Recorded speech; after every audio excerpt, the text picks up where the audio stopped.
I grew up on the west side of Chicago, on Jackson and Laverne. I went to grammar school at Resurrection, which was right down the street from our house. I started DJing at 16, and the reasoning for me getting started in the first place was because of the girls. You know, every time I would go out, you would always see the girls around the DJ, and it's something that I wanted to do. I was like, okay, well, maybe if I became a DJ, then, you know, I can get the girls also.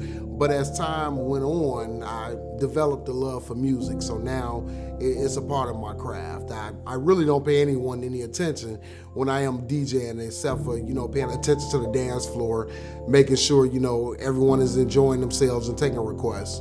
It's a soother for me. You know, it's comforting. You know, I can be in a hyper mood and do a hip hop mix, or, you know, I can be in one of my down moods and, you know, do an old school slow cut mix or something like that. So, you know, pretty much for the most part, I'm able to let myself go into music.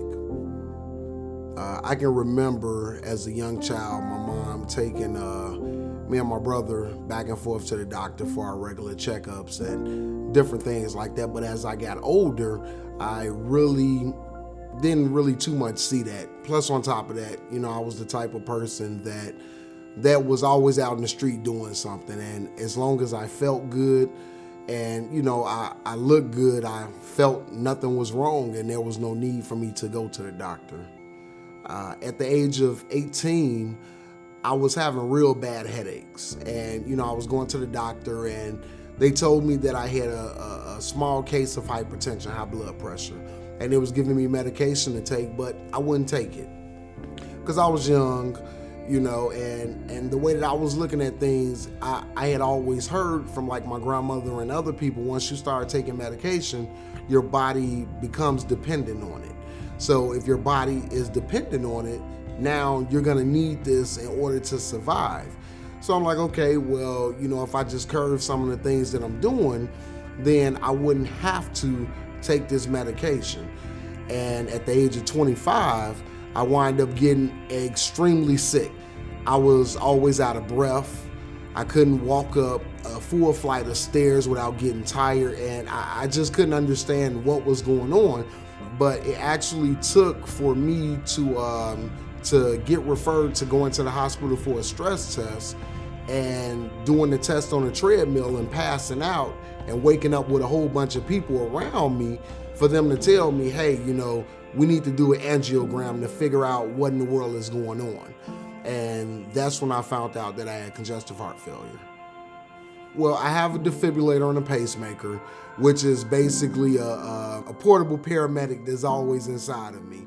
And what that device does is if my heart starts to go into an irregular rhythm, the pacemaker kicks in to pace me out of that rhythm. And if that doesn't work, then a defibrillator administers a shock.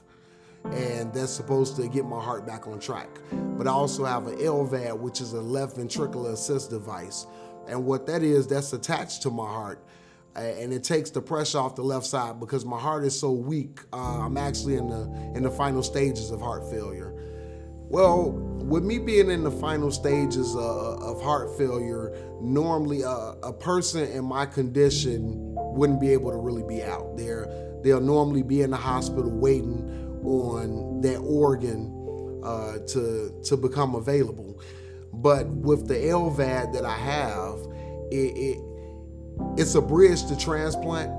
And actually, without transplant, I could live with this. I'm not sure exactly for how long because it's all electronics. But, you know, I'm able to get out and still do things, talk to people.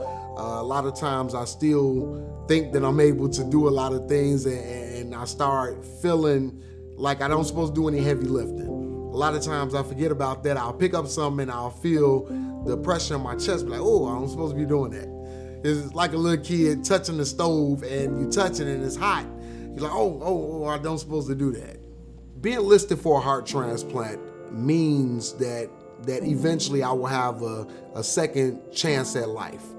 The things that I did before as far as neglecting my body and not listening to the recommendations and the doctor's orders, it gives me a chance, in my opinion, to redeem myself. Before, when I first got listed, I was scared because nothing is 100%.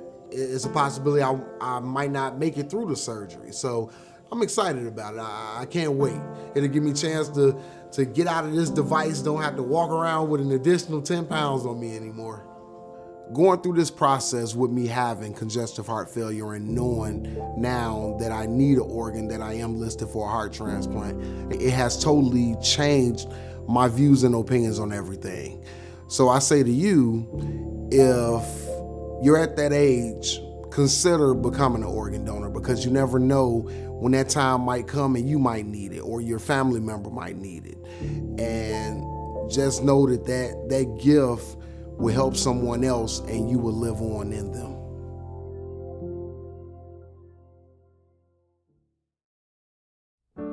The first couple of nights I was actually terrified, because you figure I had went 2.5 years without basically any heart function at all, because the LVAD was in there.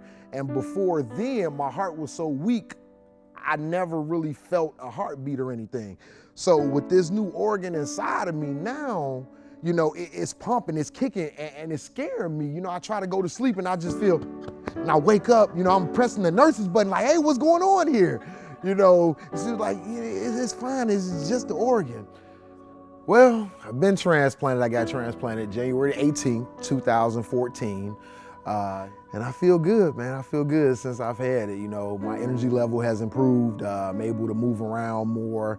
I can actually start to travel, which is great, besides being restricted and only being able to go so far and not move and stuff. But, other than that, I'm great. I'm definitely grateful for everything that has happened.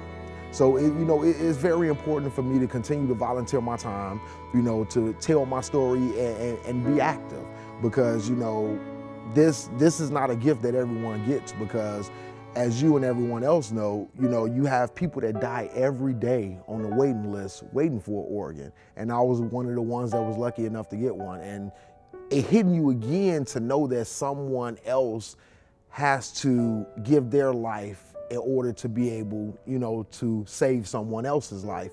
And, I look at it as paying it forward.